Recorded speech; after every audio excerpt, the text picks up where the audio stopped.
So Chris, Whitby Town falling to a Derby Day defeat this time around. What were your thoughts on the game? It was a nip and tuck game. There wasn't an awful lot in the game. I think to be 1-0 down at half time, we knew we had to make improvements. I thought the middle of the park needed to be better. I thought we needed to be a little bit more on top of the game from that point of view. I thought we were making some decent inroads from advanced areas with both Aaron and Matty. And we spoke about getting wing-backs further up the field and trying to join in and help out in that respect. So like I say, we're disappointed in the first 45, like I said, we're going in 1-0, but we knew that we could make improvements. And second 45, we've managed to find ourselves 2-0 down. A little bit of a tactical change on the back of that. And I thought we really did make a fist of it, but ultimately, coming away from today's game, the underlying feeling is that in front of goal we've fluffed our lines today. With a number of good chances, some half chances in there. We just haven't done enough. Which, like I say, from my point of view, to get a team coming here and being dominant like we were in the second 45 is very disappointing that we haven't managed to get something from the game. Would you say that one of the most frustrating aspects would be the fact that both goals came straight after decent opportunities for Whitby? Yeah, it seems to happen, doesn't it? I mean, the first one, there's no way that we should be missing that. We've had, 2-3 bites of the cherry.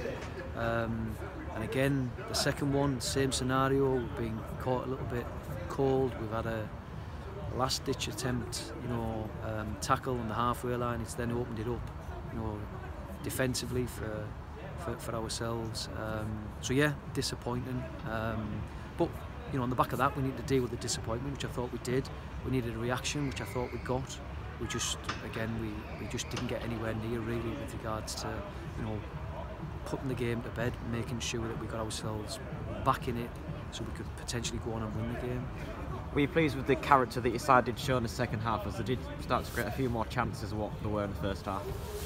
Yeah, absolutely. Like you say, I'll take from this a lot of positives. I'll have that niggling feeling, that disappointment of, like you say, us not being clinical when it mattered.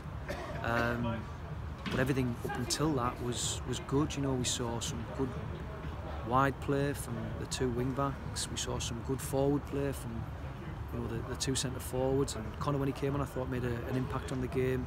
Some good support play from the middle of the park. So offensively there was a lot of positives there, but with all of them positives, you've got to make that tell and convert that into goals. You mentioned Connor Bell making an impact, of course getting the goal that got Whitby back into the game. You must be pleased that when he has been called upon, he is often delivered for you. Yeah, and like you said, today's game, the decision was made to go away from Connor for a few different reasons. I think his introduction, like you say, made a difference to the game. So yeah, like you say, Connor's done well, when asked upon. And like you say, from that point of view, I'm pleased for him. And do you feel towards the end of the game as well that luck perhaps wasn't going Whitby's way? Of course, a bit of a goal-mouth scramble going on. Yeah, but I mean, do you create your own luck? Yes, there was goal-mouth scrambles going on, but there's also clear opportunities that were just fluffing our lines.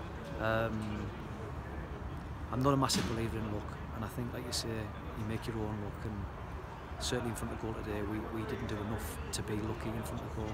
Now just looking ahead, back in action next Saturday, trip to Stalybridge Celtic, who themselves have had a pretty decent campaign so far. You'll be expecting a bit of a reaction from your team, but at the same time, a chance to get back to winning ways, hopefully. Yeah, I mean, what I'll be expecting is much of the same, but with an end product. And if we do that, then we'll be fine. If we don't, then we could well be having a similar conversation, because, something I've said from day one is, we need to be competitive, and we were that and more today. But unfortunately, that little bit of quality, just eluded us. And some good news this week as well, welcoming Adam Bale to the club on loan. Yeah, Adam was in the squad today. He didn't manage to get on, but yeah, like you say, we're pleased to have Adam, involved, and I'm sure Adam will be a good asset, for us over the next month or so. Well, thank you very much, Chris. Okay.